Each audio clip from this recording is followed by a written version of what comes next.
Gospel 88.7 WEHA. It's more than music. It's ministry. WEHA, Port Republic, Atlantic City. And now on FM Translator 100.3 W262CF, Atlantic City, Pleasantville. Congratulations to the Atlantic City High School class of 2020.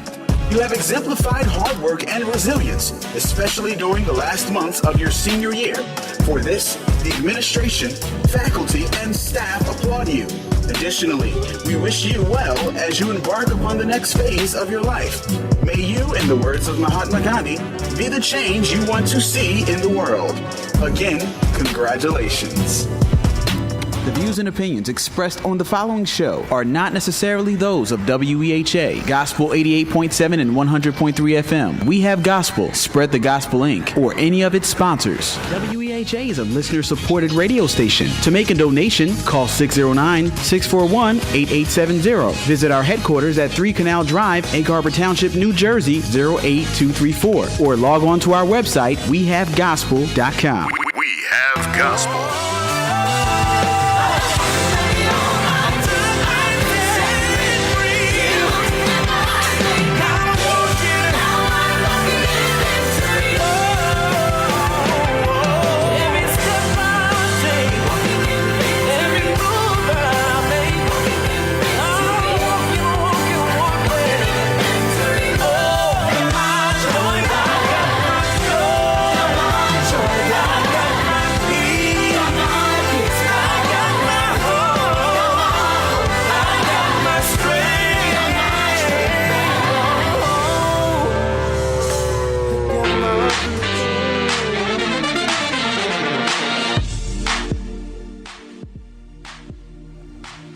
If you just tune in, you're listening to In the Community with Dr. Thelma and Lady Parrish, right here on your favorite two-time Stellar Award-winning gospel radio station, WEHA 88.7, 100.3 FM. We Have Gospel. This broadcast has been brought to you by the Hawk Family Businesses, who have been serving our community for over 30 years, and Beacon Hall, turning moments into memories. And Lukila Bell and Christopher Bell, thank you so much for sponsoring our program today in the community with Dr. Thelma and First Lady Parrish. Well, we opening up with some sad news on today. We want to say rest in peace to Representative John Lewis. He was the lion of the civil rights movement. A job well done. He fought to the very end, and he passed away. And certainly our prayers are with him and also his family, and to actually the United States of America for being a champion in the civil rights movement. Justice for all Americans, and we want to say rest in peace, Representative John Lewis. There's a few things that are going on in the community that I want to make sure that my listening audience is fully aware of.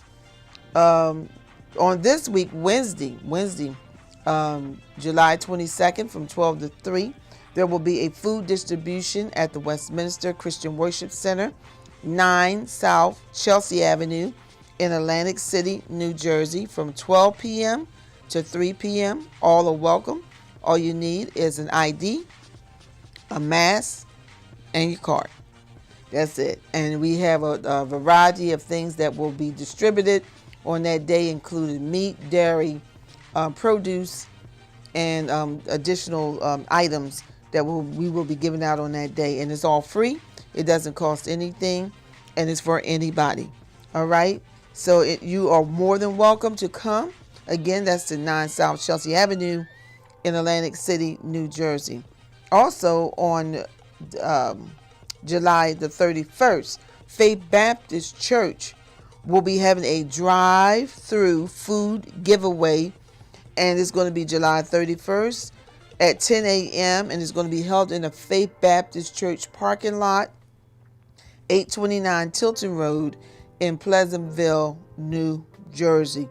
I just want to thank all of the churches, the organizations who have been just stepping up, doing whatever they can to help our community. And we have really been coming together in Atlantic County, and it is a fantastic thing. I mean, it's really, really wonderful. So if you hear of a food drive, post it, share it, and let people know about it so people can get the help that they need. There's a lot of things that are going on right now, and anything that can help someone is a great thing to do. Also, I want everyone to know that you can track your mail-in ballot. I want to thank, first of all, everyone who voted for me, everyone who participated in the New Jersey primary. I want to thank you for that.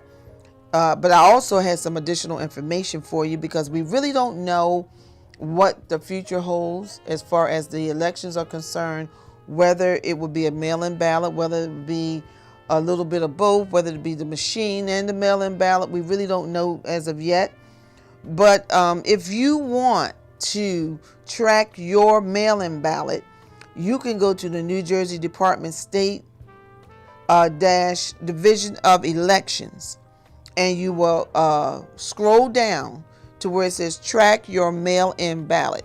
You want to make sure that your ballot was received and counted, okay? So that's how you do that, and I want to make sure that everyone, because a lot of people was apprehensive. They didn't know how this was going to work. They really didn't know how things were going to work, and but that's the way that you can track your ballot, and just to make sure that your ballot was counted. You know, when it actually even tells you the date it was received. So that is great information that I wanted to put out there for my listening audience. I appreciate all of you, again, as I say, who participated in the process. It was a very, very exciting time here in South Jersey, in New Jersey at all. Also, I always like to encourage people to continue to wear your face mask, to wash your hands, and to social distance. I really try to encourage people to do that, and I want you to continue to do that because I want people to be safe, and I want people to recover from the coronavirus. All right, so we have a guest that's calling in today, very good friend of mine, in the person of Amy Hassa, and she is a phenomenal woman. She does a lot of things in the community, and we wanted to highlight some things that were going on, especially since, you know, COVID-19, a lot of things have happened, and people are stressed out. Some people are stressed out about the things that are going on, and we wanted to highlight. She has a great background, and we're going to talk to you today about some things that you can do and some resources that may be available to help you during these trying times. I believe that we're going to get through it. I'm looking for us to get through it. What we're going through right now, but it's a lot of things going on. You got people who businesses have closed. Just this week, I heard that Tilton Fitness, who's been in our community so long, I can't even remember, at least over 20 years or more, and they're shut down. They're not opening back up. I rode past Wendy's in Northfield, and they were shut down. And it's not just the businesses that closed. It's the vendors that or that are associated with that business. It's a lot of, it's the workers that are working, you know. So there's a lot of stress. There's a lot of things that are going on during this particular time. And me and my co-host, Lady Parrish, we wanted to highlight, talk about and discuss some of the things that people are feeling: anxiety, fear, depression, grief, some even suicide has happened during this particular time, and we want everybody to be healthy mentally. So our topic today is minding our mind. Minding our mind. So my guest is Amy Hassett. Hi, Amy. Hi, good morning. Good morning. Thank you for calling in on our show today. And I just want you to just give people a little bit of your background. You're not a stranger to this program, but just in case people don't know who you are, I want you to say just a little bit about yourself. Well, good morning. My name is Amy Hassa. I'm a mental health social worker. I have been working in the area of mental health and suicide prevention for probably about the last 19, 20 years. I've had the wonderful opportunity of being a part of the Hamilton Township community and just having, I train in mental health first aid, CPR, and a lot of other emotional, socio-emotional type of trainings throughout the state of New Jersey, focused on wellness and things of that nature. And I'm just really excited to be here with you and hope I can give whatever information I can to help people that are kind of coping with everything that's going on right now. Absolutely. And you also serve on the as the chairperson for the state for the for education on mental health, right? Well, New Jersey School Boards Association Yes. actually did a task force focused on mental health and safety. And since then, they actually started to create a committee for health and wellness for the entire state of New Jersey, which is just, they've been amazing with that. So I am the chair of that committee. And, the Department of Education has been wonderful. They've started a mental health a talking group that I've had the, I'm honored to be a part of. So there's a lot of statewide conversations right now, and it's just wonderful to have the opportunity to be a part of them. Absolutely. I wanted you to bring that information to my listening audience because there are a lot of people who are stressed out. They have fear. There are a lot of people who have fear. There are a lot of people who have a lot of anxiety, depression. Some people are experiencing grief because they lost loved ones. Where do we start? Where do we start, Amy, when we're dealing with these type of situations? So first and foremost, this is an unprecedented period of time. The reality is that this is probably the first time in any period of time that there's a global sense of trauma. Social media and technology connect us across the world. So although our country, our world has been through many different crises, this is the first one that has been shared not only to this level of experience, but also to this level of communication. So, everyone is going to be dealing with it differently. People are coming at this in very different ways. So, first and foremost, it's really important that when we're in a period of social distancing, when we're in a period of shared trauma, it does kind of lend itself to creating more isolation, creating individuals that are, kind of pulling away. And this is a period of time where, because we're all going through that shared sense, that we should try to be more connected than ever. The reality is that although we're social distancing and we can't necessarily be in each other's presence physically, that's more of a physical distancing than a social distancing. And finding opportunities to still find connectedness is essential for our shared success.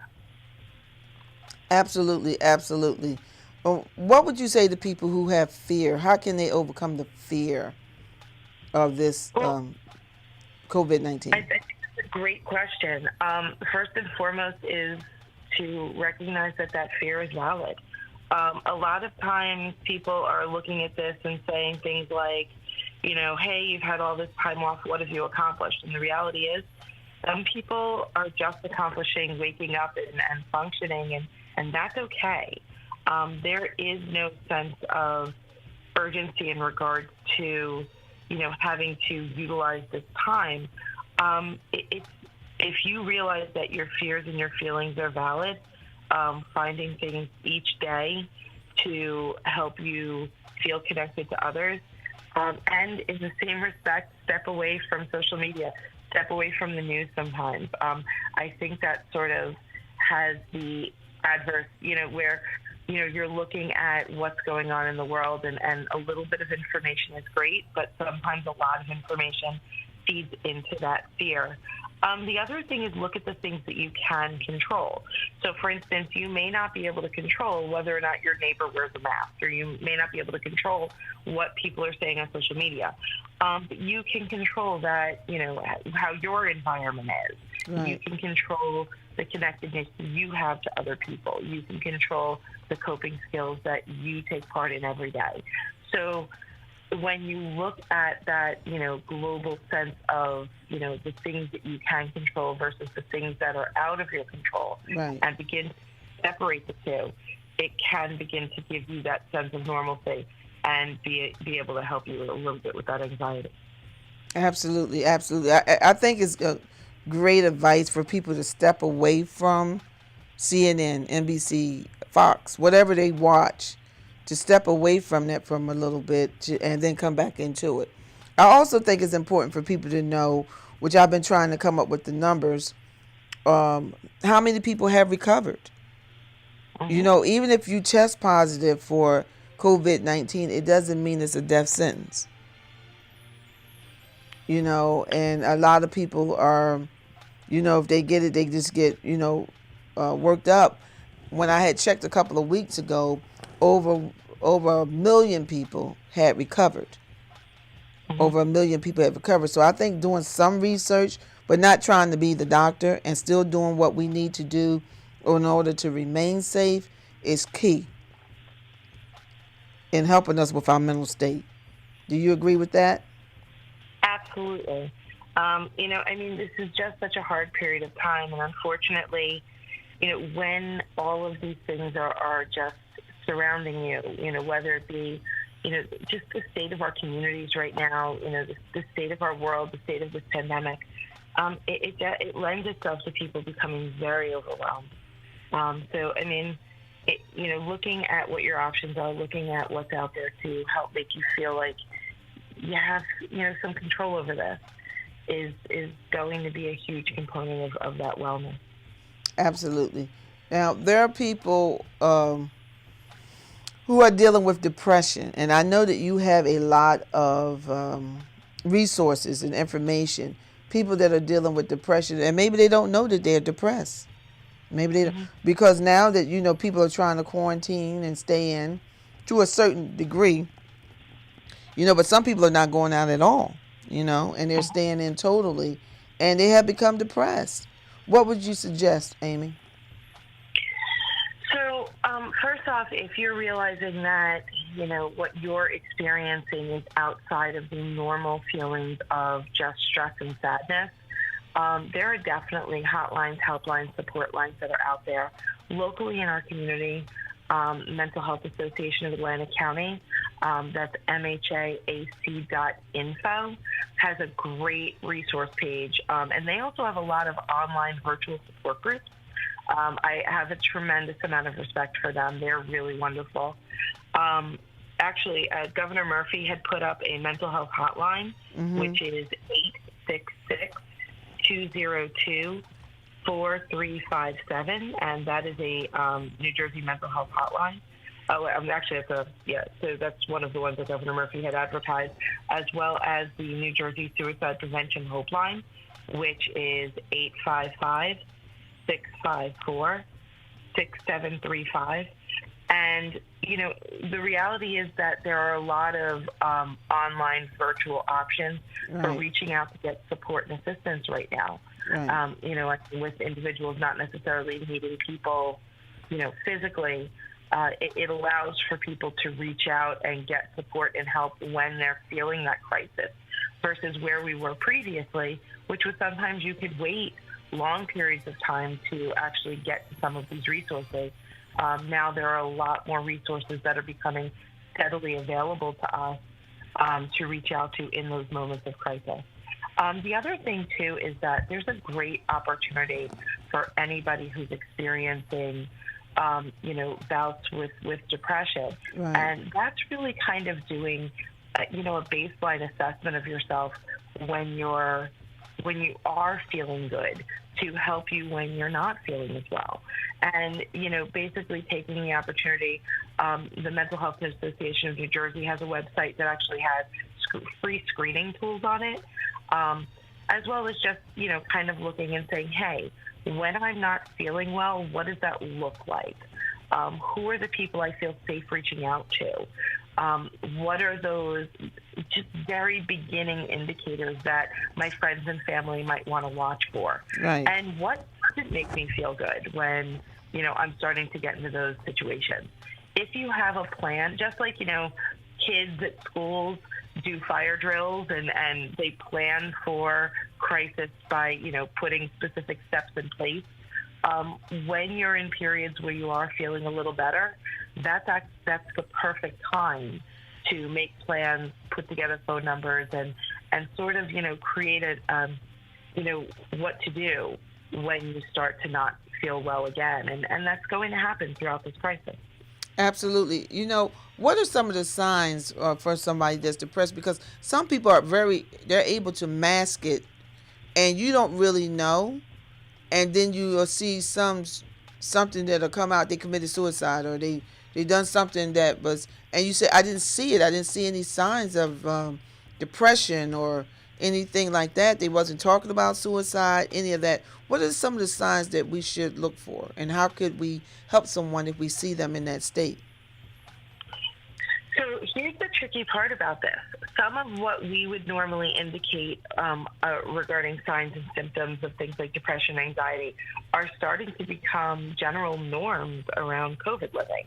So, for instance, isolating, things like, variations in sleep, of course, changes in your eating patterns, when you're looking at social changes and things of that nature. And also the risk factors are a lot higher right now, senses of loss, hopelessness. Right now we're looking at losses of freedom. We're looking at significant changes in job and school and family and friend interactions. So the unfortunate part of the situation is that a lot of the typical signs and symptoms that I may have brought up on your shows previously are all things that are becoming more and more normalized in the COVID state. However, what we're looking for specifically are things that are very different for that individual. So say you have a person who's typically very social, and that person is still reaching out to people, and although they're more isolated because of COVID, you can kind of see the fact that they're still maintaining those relationships. Right. You have that person who's typically social that's now not calling anyone back. You have that person who's posting things on social media that might be concerning. You have an individual who normally, is very organized or who feels like, they're completely out of control. So when you start to not only see those indicators of, not sleeping, not eating, isolation, that hopelessness, but you see them in the way in which they are significantly different for a friend and family member, neighbor, community member, it's kind of time to reach out and just say, hey, you know what, I've noticed that you haven't been calling me back the way you used to, or I've noticed that some of the things you've been putting on Facebook are a little bit concerning. I'm concerned. And then, of course, the third line of that is, why don't we? Using your own observations, your own sense of, hey, my friend's just not being themselves, is a great starting point to not necessarily know that somebody's experiencing depression, but just know that that person might need somebody to reach out to. Once you're talking to someone, that's going to give you your best sense of where they are and if they're dealing with something that's a more significant place. That's very good, because you find that out, and it's so shocking when you see a certain reaction, or you say that person committed suicide. I didn't see anything, but I think that's good information to put out. If you're calling people, they're not calling you back. You see some unusual things on social media, or that you to let people know that you're concerned. Mm-hmm.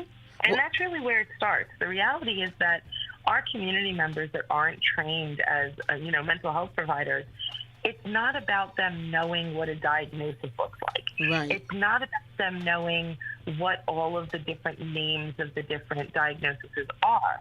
What it comes down to is this is a period of time where we just need to be looking after each other more and using our best judgment to say, you know what, I'm worried about my friend. I'm concerned about my neighbor. And in the same respect, making sure that we're communicating with enough people around us that if we go into crisis, that somebody has the opportunity to notice that we're hurting. Absolutely, absolutely. The other thing, and I think we touched on it, you touched on it a little bit, there is a lot of anxiety. There is a lot of anxiety right now, especially with the COVID-19. Some people, the unemployment is getting better. Some people never received it or they're struggling with it. Some people never got a stimulus check. Some people they were opening up their restaurants and then they had to shut them back down, and they had bought food and hired staff, and now the staff is not working. So there's a lot of anxiety right now, and fear. What would you suggest to someone who has a lot of fear, especially with this COVID-19 situation? And the reason why I'm not downplaying it, but the reason why I want people to know, and I'm still looking for the numbers, that people have recovered. And it just seems like that is never talked about. Only who has succumbed to COVID-19. So what would you say to someone who's out there listening? Honestly, your feelings are completely valid. This is a period of time that is unprecedented, and we can't necessarily look at, past stress or trauma to find a roadmap to what you can do and how you can get through it. The truth is, this is also a period of time where more people are willing and wanting to help others than I've ever seen before. That's true. Ultimately, don't hesitate to reach out to your communities. In Hamilton Township alone, we started a program called Hamilton Township Cares Initiative. Mm-hmm. And basically it's a program in our community where we, the school created and manned a hotline. We have an email address that I actually answer, hamiltoncares at gmail.com. And Hamilton Township Cares at gmail.com, sorry. And, it's one of those things where, people who need food, people who can't access food, resources, people who don't know how to apply for unemployment benefits, people who just are really struggling right now, your community cares about you. And whatever resources we can pull together, and be there for you, that's what we want to do. We saw one of our local businesses that was getting ready to open, Farpoint Toys. Just before they opened, they got hit with a derecho, and electrical wire hit their building, and the building went on fire. The whole community rallied around them. So, the reality is it was hard for them to reach out and say, hey, you know what, guys, we need help. But the minute they did, everyone was more than willing to pitch in. This is a period of time where just as many people who are struggling, I've seen people even struggling with themselves in their own families, that the minute they see another family struggling, they want to jump in with both feet and support them. We've seen Atlantic City getting in donations of hundreds of cases of milk and food just to give out to local community members. I've seen, one of the restaurants over in Galloway, when they had all this food and they knew they needed to close down, they opened up their Facebook page and said, this is what we have, who needs it? So this is a period of time of immense stress, but it's also a period of time of immense kindness. When you're struggling, whether it be in your businesses, when you're struggling in your personal life, I can't say enough, don't go through it alone.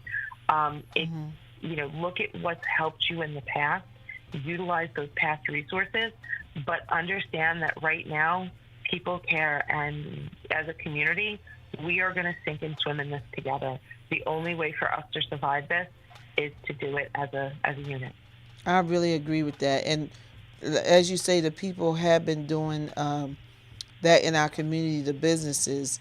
Everybody's been trying to do everything that they can. And there's a lot of resources available. Even at the Ocean Ink, for people who had needed rental assistance. You can contact them. There's information for people who are behind in their electric or their gas. You want to get all this caught up.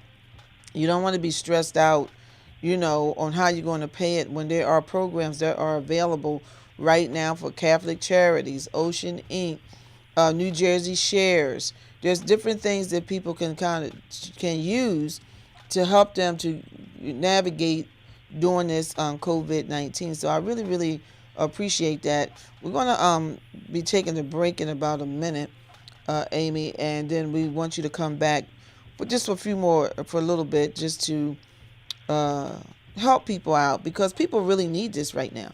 They really, really need it. And sometimes pride steps in the way. As you said, once the people opened up and said, look, we were about to open, the community came right and rallied for them. I think that's great. I really think that's great. So we're going to take a break. We're talking with Amy Hassa. She has a degree in mental health, and there are a lot of things that are going on, but we want you to know that you're not alone and that there is help available for you if you need it, or you know someone who needs it. There is help that is available. We will get through this. You will get through this. You will get through this. So we want you to keep it locked to WEHA. Amy, you'll be around. Can you be around for a few more minutes? Absolutely, whatever you need. All right. Well, we'll be right back. We're getting ready to take a commercial break.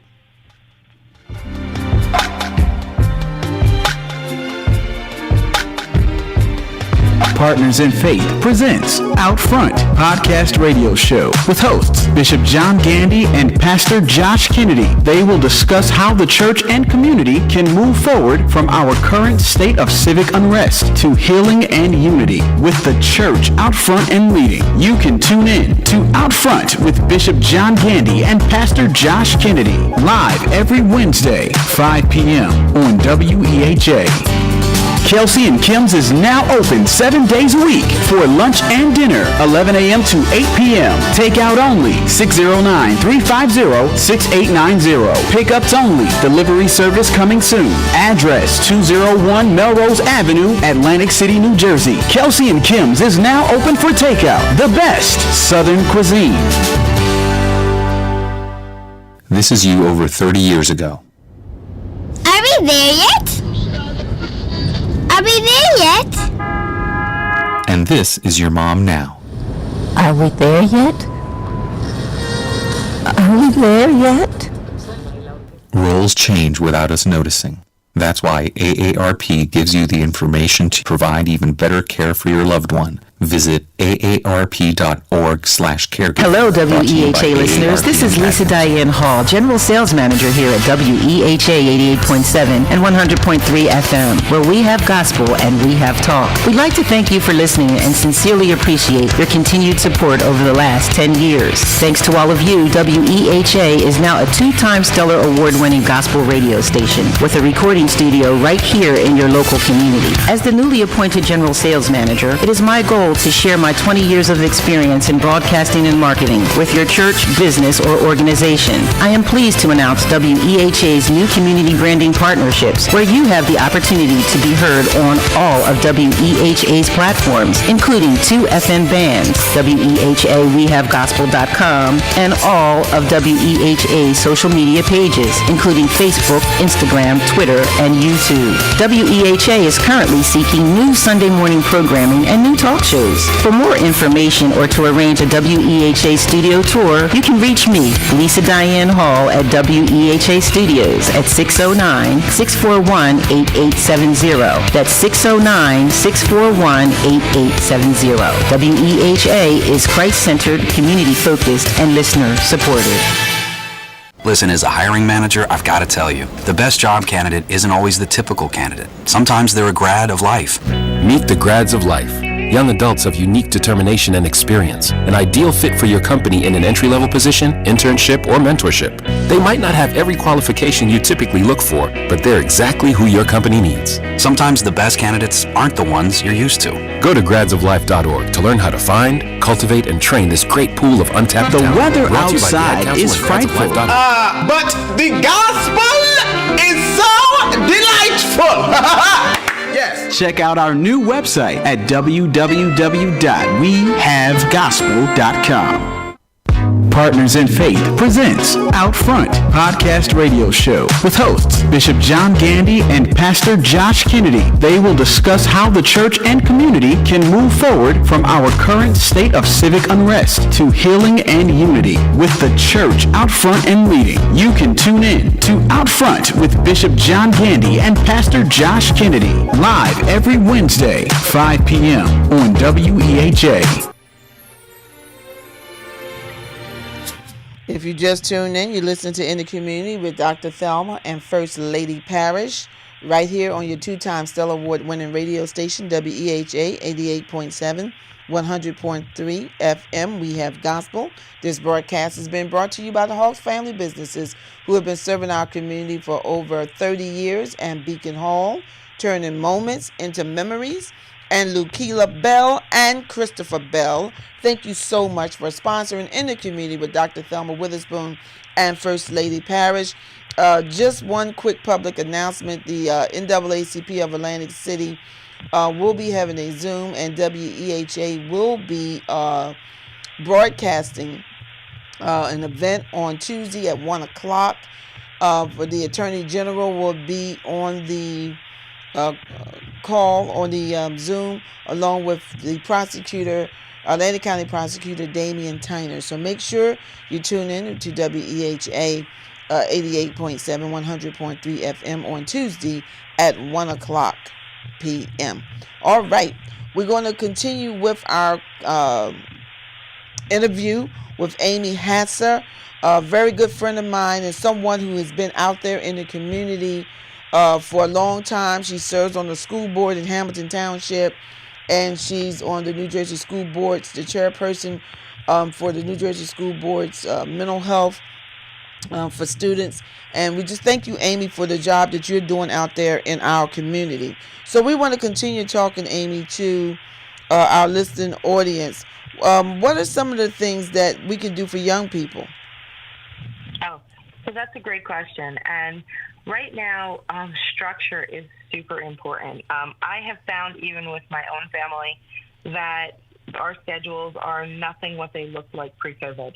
And the truth is that right now, this is a period of time where there is so much that is out of individuals' control that, finding things that, can be within their control is a great opportunity. It's a learning opportunity for them. They are going to base how they cope with COVID around how we cope with COVID. That's true. So if we are learning how to breathe, if we are learning how to cope, if we're doing activities and getting exercise and going for walks, if we're wearing our masks and, all of those things, the kids are watching us and they're going to find how to cope through us. There's lots of free opportunities out there for kids. It's such a, you look for the gems. You look for the things that are beneficial in a world that's, that's scary. And for instance, right now, you may have never been able to travel all over the United States, but museums and zoos and, educational facilities are all having online opportunities to get virtual tours. There are all sorts of virtual camps that your kids can experience that they may never have. Like, for instance, my daughter is going to a camp through the New York Film Academy to learn about, musical theater. She would have never had the opportunity to go to the New York Film Academy because we live in South Jersey. But this is the first year they're doing a virtual camp.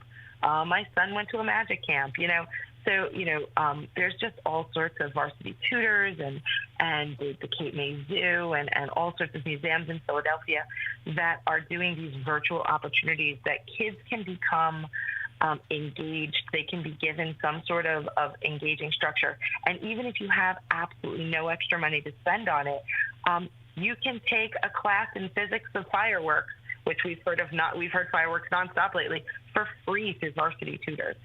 There's just all sorts of different great online virtual opportunities for children.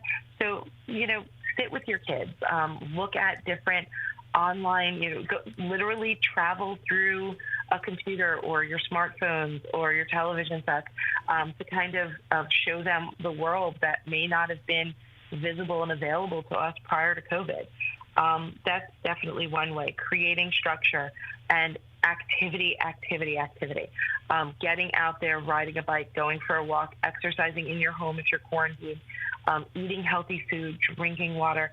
The truth is we are biological organisms, and one of the main things that is impacted when we're going through toxic stress is how we treat ourselves as an organism. Are we drinking water? Are we taking deep breaths? Are we eating, fresh fruits and vegetables? And are we eating healthy? Even when you're looking at individuals that are utilizing food distribution opportunities, we are seeing these food distribution organizations, these food banks, providing, fresh fruits and vegetables, Sure. Protein, grains. They are really doing everything they can to make sure that that all of these healthy options are available to our communities, no matter what your socioeconomic status. That is so true, Amy. And building your immune system is a very big thing to do. And staying structured, even as an adult, even if you don't have kids at home anymore, just having some structured time, really will be helpful, in helping with the stress.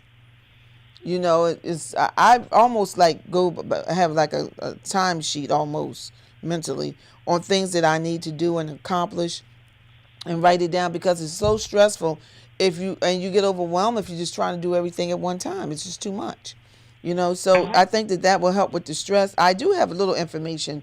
I went to the coronavirus cases, statistics, and charts world meter, and there are 9,106,720 cases, and that's how many cases were for the coronavirus. Those that have recovered and have been discharged, 8,506,298. Worldwide, 600,430 people have died from this virus. So as you're saying, staying structured in this environment, continue the masking and, the washing your hands, staying in control of things that you can control. You can't get angry if you see someone who don't have on a mask and start a fist fight, and the next thing you know, the police are coming and you're getting locked up. It's just not worth it. But staying in things that you can control will be the best way to handle your stress and your anxiety. So I wanted to give those statistics out, because sometimes we don't hear about the recovery. We just hear about the death. 100,000, there's 500 more cases, there's 1,000 more cases, but there's never any talk about how many have actually recovered. So I think pulling back really will help my listening audience and those that are out there listening. But that doesn't mean that we don't do what we're supposed to do and be responsible. We still must be responsible in the things that we are trying to do in order to overcome during this time. And I also want to say, Amy, and I want you to talk about this, everybody is not dying from COVID-19.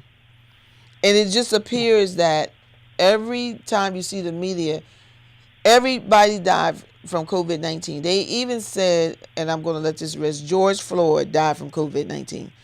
So everybody is not dying from that. People die every single day, and that is a part of our life. It's a part of life. Although we don't want our loved ones to die or leave, but people die every day.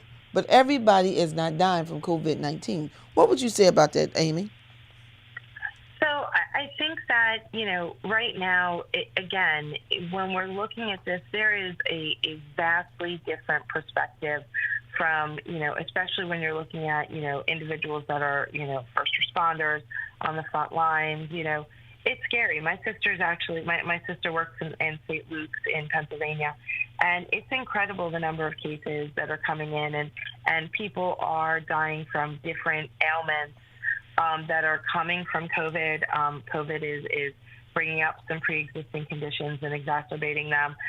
But the reality is that we can't necessarily control a lot of those components. There's definitely vastly different perspectives when it comes from, how people are being, what bucket people are being put in when you look at death certificates and stuff. But this is a serious illness. It's a serious disease, but it's a disease that if we as a community come together, do the right things, we have seen success stories all over the world. We have seen success stories all over, our communities. And, the more that we're just not necessarily looking at that huge, scary picture of, all the like you're saying, the death numbers and are people reporting it right and aren't people reporting it right? Again, those are all things outside of our control. Focus on your own specific symptoms. If you don't feel well, getting the test if you feel that you need it, wearing your mask, washing your hands, supporting your family and community, reaching out, staying connected. I think ultimately that's that whole part of stepping away from media. Media is going to give us stuff that makes us scratch our heads and question things. Like when you're looking at things, just don't take it for face value. Do your own research. Look at things like that. But understand that, this is a serious situation. This is a serious illness. And the more that we can be responsible for ourselves, the better the chances that no matter what's real and what isn't real, the better the chance we're going to come out of this success. Very good. With you being a school board member, they're talking about schools opening in September. And I've seen on Facebook, a lot of people are apprehensive. Teachers, should I go back? Should I retire? What are you hearing in that arena, in the educational arena, with people going back to school in September?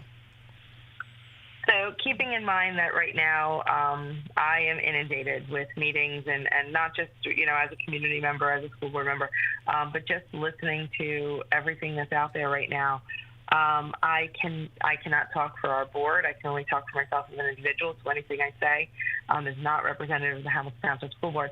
All I can say is be kind to your schools. What they're trying to figure out right now is an impossible decision. The reality is it has to be based on science, it has to be based on cases, and it has to be based on the health and wellness of the teachers and the students. And I think that, as I'm watching the thought processes from the Department of Education, as I'm watching the thought processes from individual superintendents all throughout the state, the one thing that is consistent is, we need to do the best we can to give kids that structure, to give kids that meaningful education.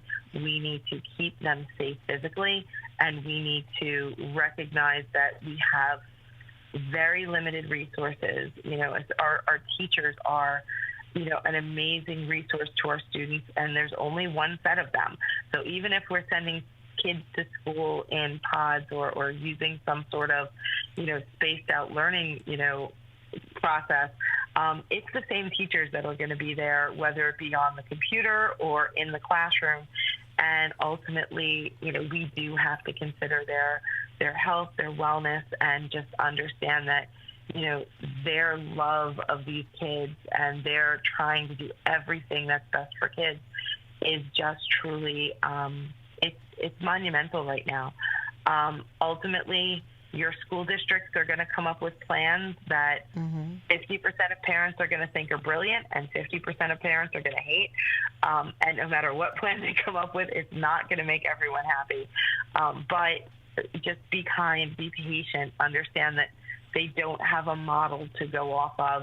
And the state of New Jersey is leaving a lot of decision-making in the hands of local districts so that they can plan for what their families need, what their numbers are, what their medical professionals are recommending. So ultimately just, it's patience, it's kindness and understanding that's going to eventually get those doors open. And, if we do open up in a virtual way, whether it be part-time or full-time, just parents need to understand that they were not trained as educators. and they can do the best they have with what they have. Schools are going to try to up the resource opportunities for those parents, but don't beat yourself up. If you're getting to the end of the day and you're both crying over an algebraic equation, step away from the computer. Everybody will understand it. That's the truth. That's the truth. So I think everyone that's out there needs to probably be keeping abreast of their own district, their school district, to see what programs or how they're going to, what plans that they have to reopen safely. We want to keep the students safe. We want the teachers and the staff and faculty, everybody, to be safe. But I was looking at the news and saw that, I'm not going to call it a threat, that the National Divorce, I believe, said that if the schools did not open, that they would lose their federal funding. So that's very serious. It is. It's very serious, and it's very frightening. The truth is that a lot has been left up to local governors, and then every once in a while things are not. And the truth is, a lot of the funding for the districts are coming from, the local contributions, but there is a federal funding component, especially for schools that are socioeconomically challenged. Ultimately, we need to keep doing what's best for our students. We need to keep doing what's best for our teachers, and we need to do what's best for our communities. And we all just need to hope and pray that, everyone at the end of the day can come together and continue in the goal of not making the education of our students political. I think that's one thing that I love about being on school boards, is that it is the one position you can actually run for an office and it not be based on a political party. So, and I say that to a lot of parents. Every year, school board seats are open. If you've ever wanted to be more involved or have a say, anyone who has the ability to vote and lives in a community can run for a school board position. It is not political. I think that ultimately we need to take the politics out of educating our students. And I think that, that's something that I'm hoping our state and our federal government can come together to do, because I think ultimately that's the only way to protect our staff and protect our kids. I do agree that it is a nonpartisan position to run for, but from my observation, school boards can be very political. It depends on who does it. I can tell you, I've been working collaboratively and volunteering with School Boards Association, and it really, yes, you'll get an individual who's political, but it as a process is not political. You're looking at policy. You're looking at, everyday needs of the school district. And I cannot tell you that, I've been on this, school boards for 5 years now. Politics don't come into our conversations, at least in Hamilton Township, and the people I work with, and I'm very blessed for that. And that's the way it should be, because it's not about politics. It's about doing what's best for kids. That's the way it should be. Absolutely. And I'm glad that has not been your experience in Hamilton Township. But I'm very blessed for that, and like I said, if I was just in Hamilton Township, I could say that, but I've been working with people all through the state of New Jersey on different school boards in every different district, and these are that you don't get paid to be a school board member. That's the fallacy out there. It is completely volunteer, right? And these people that are doing this for no other reason than they want to make their community better, because schools are the heart of the community. And if your kids are thriving and your schools are thriving, your community will thrive. People move into communities based on how good your school district is. So, this is a labor of love, and I know a lot of wonderful people throughout the state that are just doing amazing work, and I'm proud to be a part of them. Absolutely, absolutely. I'm going to lightly touch on this because there's also a lot of anxiety with things that are going on. So you have a lot of protests. You have the Black Lives Matter. You have the Blue Lives Matter. You have all kinds of things that matter, protests that are going on. And we are allowed to protest peacefully as part of our Constitution. But what would you say to someone who, they're angry. They're showing things of anger, and they're out there and they're protesting. What would you say to someone like that? again, your anger is valid. You know, here's the amazing thing about our country. The thing that is incredible about our country is that change comes from the desire and the passion of the people who want to change. And we've seen that all throughout our history. Women, you have strong women leadership. I mean, right on this phone call, I'm looking at you. I'm not looking at you, but I'm talking to you. You know what I mean? And that wouldn't even be a thing if it wasn't for women that stood up and said, the suffragists and women that stood up and said, you know, we need to have equal rights. And I think that ultimately, when you're looking at the upset, when you're looking at the anger, there is a validity to it. And, it is so hard.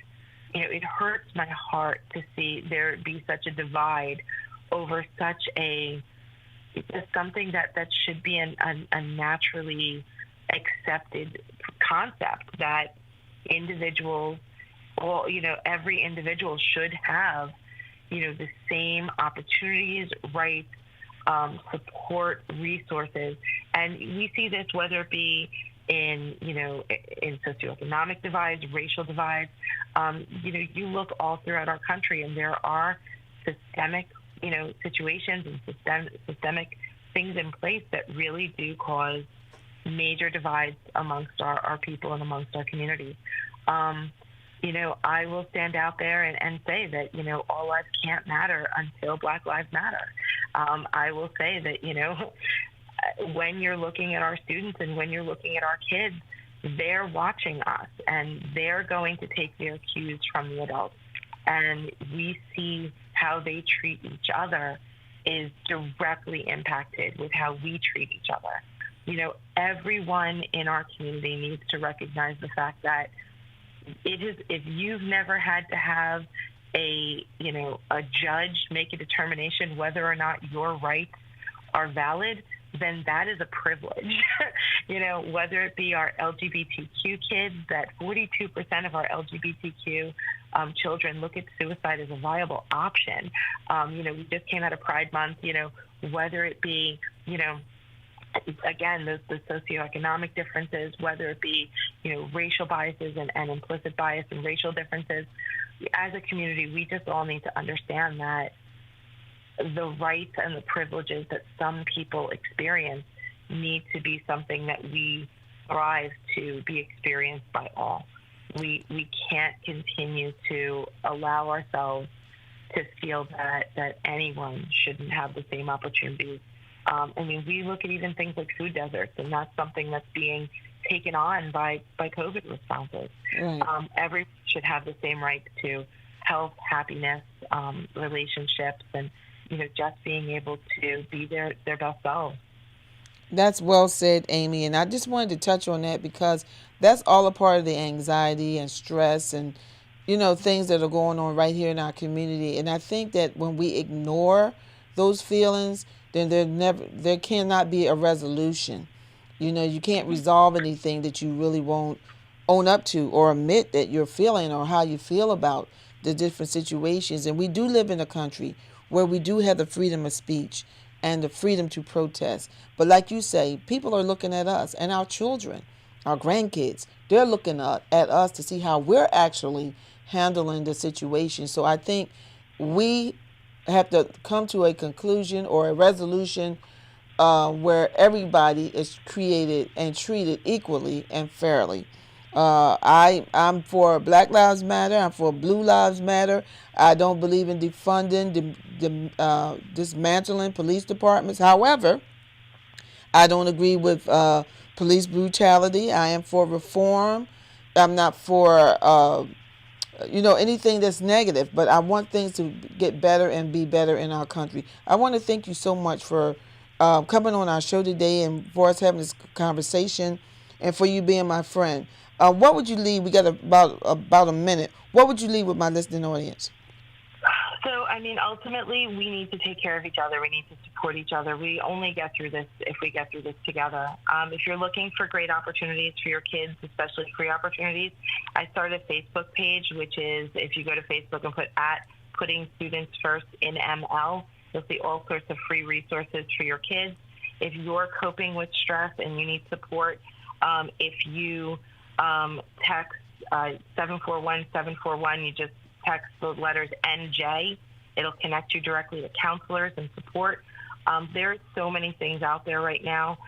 Let's look for the positives because the truth is we're surrounded by negatives, but there's so many positives in our community and in our world, and they're going to make this all tolerable and help us get through it. Thank you so much, Amy, for being a part of In the Community with Dr. Thelma and First Lady Parrish. I appreciate it. I appreciate the work that you're doing with your organization, and keep on doing what you're doing. If there's anything that I can do to help you spread that word, be sure that I will. Have a great day. It's more than music.